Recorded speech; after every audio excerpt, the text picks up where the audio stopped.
Hi friends, story time. एक बार की बात है।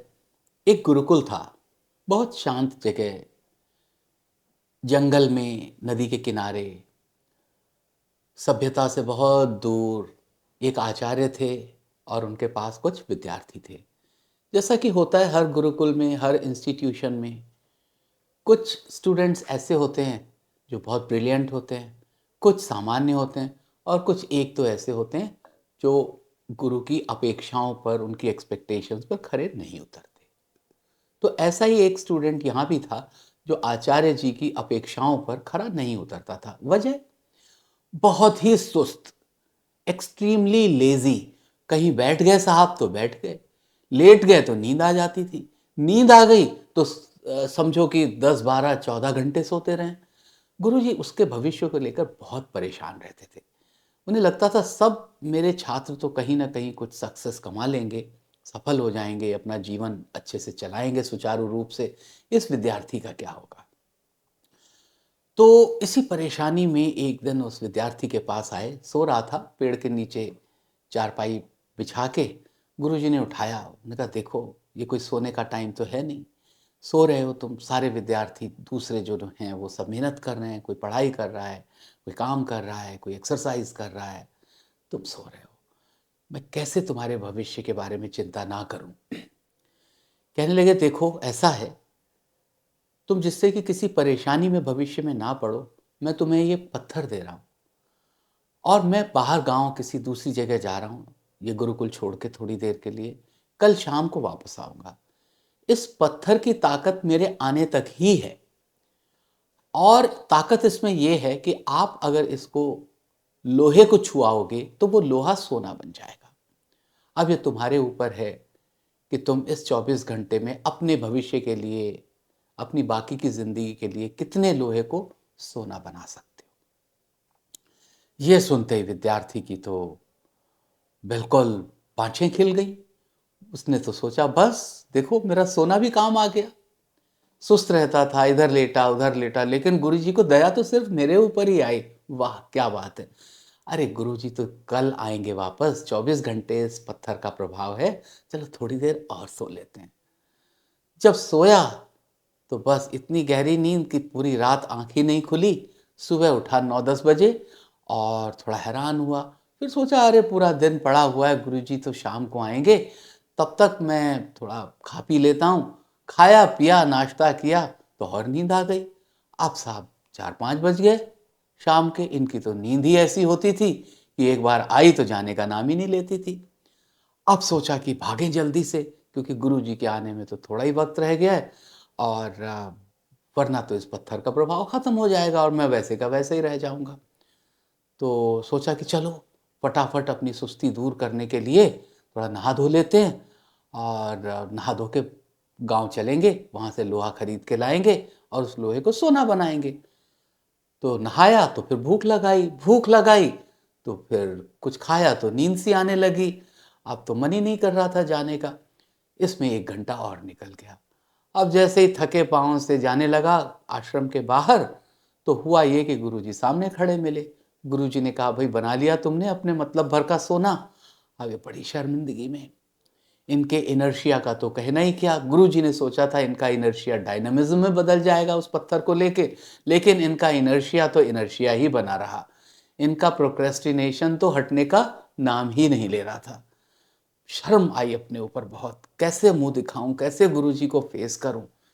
पीछे के दरवाजे से आश्रम के भाग गया।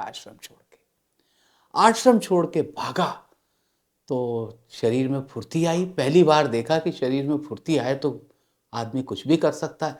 भागता ही गया, गांव के गांव निकल गए पीछे और शहर में आ गया। शहर में आके सांस ली, 10 किलोमीटर भागा। अब पहली बार एहसास हुआ कि लेटने सोने, जम्हाई लेने, यॉर्निंग करने से तो भागना बड़ी अच्छी चीज है।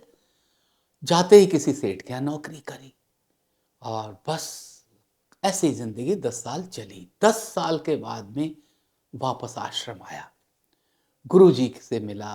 पीछे गाड़ियां ही गाड़ियां खड़ी हुई थी, बैलगाड़ियां, घोड़ा गाड़ियां, गुरुजी के लिए, आश्रम के लिए तरह तरह की भेंटें। वहाँ के रहने वाले विद्यार्थियों के लिए खाने-पीने का सामान, रहने-ओढ़ने का सामान, बहुत सी चीज़ें, गुरु और गुरु की पत्नी के लिए बहुत सारे वस्त्र, आभूषण, सब कुछ। गुरुजी ने कहा, "ये क्या हो गया? तो कैसे तुमने इतनी तरक्की की?" तो अपनी कहानी बताई कि मुझे इतनी शर्म अपने ऊपर आई, इतनी शर्म आई कि मैंने सोचा मैं आपको मुँह तब दिखाऊँगा जब अब कुछ बन जाऊँगा। और मैंने एक सेठ के यहाँ नौकरी की, चौबीसों घंटे काम किया, सेठ से बहुत सारी चीज़ें सीखी व्यापार की, फिर अपना व्यापार किया और अपने व्यापार में भी एक पल चैन नहीं लिया और होते-होते ऐसा हो गया कि अपने शहर का नगर सेठ बन गया, सबसे धनी व्यक्ति बन गया, मेहनत से, ईमानदारी से। और फिर सोचा कि अब थोड़ा बहुत कुछ बन गया हूँ, तो आपके पास मुँह दिखाने लायक हूँ, अब मैं आपके पास आ रहा हूँ। तो बताइए गुरुदेव, अगर वो मैं पत्थर से कुछ सोना बना भी लेता, तो क्या मैं इतना सफल हो पाता? तो गुरुदेव ने कहा, देखो वो पत्थर जो था, वो कोई सोना बनाने वाला पत्थर था नहीं। अगर तुम गाँव जाते भी और वहाँ से लोहा खरीद के लाते, तो भी वो पत्थर उस लोहे को छू के उसको सोना बना नहीं सकता था। ये तुम्हें शिक्षा देने के लिए, तुम्हारी लापरवाही, तुम्हारी लेज़ीनेस तोड़ने के लिए मैंने एक मनगढ़ंत कहानी गढ़ी थी और मैं अपने प्रयोग में सफल हुआ हूँ आज। और देखो, तुम्हें इतनी बड़ी शिक्षा मिली इससे और मैं आज ये सोचता हूँ कि शायद मेरी एक्सपेक्टेशन से भी ज़्यादा, मेरी उम्मीदों से ज़्यादा तुम खरे उतरे हो। तो ऐसा है लाइफ में भी, कोई ऐसा पत्थर नहीं होता, कोई ऐसा मिरेकल, कोई ताबीज़, ऐसा कुछ भी नहीं होता कि जिसको छूने से आपकी ज़िंदगी बदल जाए, आपके घर का लोहा सोने में बदल जाए। आपके घर का लोहा सोने में सिर्फ़ तब बदल सकता है जब आप मेहनत करेंगे, जी तोड़ मेहनत करेंगे। आपको लाइफ़ में कभी ऐसे मिरेकल की उम्मीद नहीं करनी चाहिए और ज़िंदगी का सबसे बड़ा दुश्मन, सफलता का सबसे बड़ा दुश्मन है आपका सुस्त व्यवहार, आपकी लेज़ीनेस, आपकी प्रोक्रेस्टिनेशन, चीज़ों को टालने की एक इच्छा। कभी भी किसी काम को टालें मत, ओके? और इस शिष्य को तो एक झटका मिला और इसने अपनी ज़िंदगी बदली। क्या आप किसी ऐसे ही शॉक थेरेपी का इंतज़ार कर रहे हैं? मत करिए। हर एक की लाइफ़ में शॉक थेरेपी भी नहीं आती है। ये एक सिर्फ़ कहानी है। आप अपने आप को खुद को शॉक दीजिए। खुद को कहिए कि क्या वाक़ई मैं अपने डिसीज़न्स को टालता रहता हूँ? क्या वाक़ई में एक जगह बैठ गया तो बैठा रहता हूँ? क्या वाक़ई मैं किसी का इंतज़ार करता हूँ, किसी के आने का कि कोई मुझे आके कोई लेसन सिखाए तभी मैं सही रास्ते पे चलूँ? अगर आप ऐसा कर रहे हैं, तो आप ठीक नहीं कर रहे हैं। आप किसी पारस पत्थर की वेट मत करिए।